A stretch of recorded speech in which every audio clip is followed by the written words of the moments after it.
Samantala, malapit nang matupad ang panawagan ng mga kababayan nating mayroong mapanagot sa mga sangkot sa manumalyang flood control project sa bansa.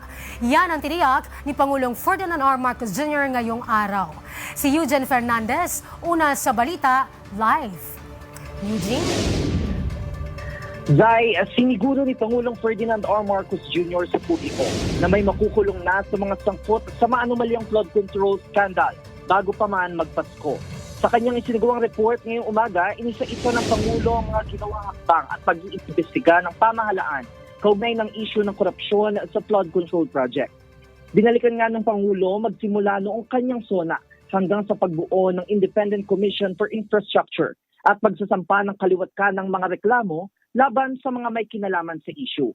Kasama rin sa report niya ang 37 individual na kabilang sa ICI case referrals sa Ombudsman, kung saan pinangalanan ng ilang mga dating opisyal ng Department of Public Works and Highways na sina Secretary Manuel Bonoan, dating DPWH Undersecretary Roberto Bernardo, dating DPWH Undersecretary Maria Catalina Cabral at iba pang kawani ng DPWH sa Bulacan.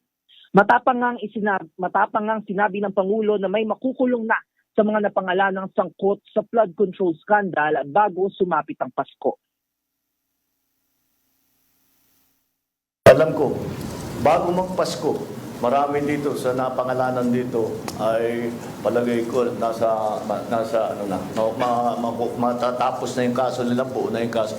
Makukulong na sila. Wala silang Merry Christmas.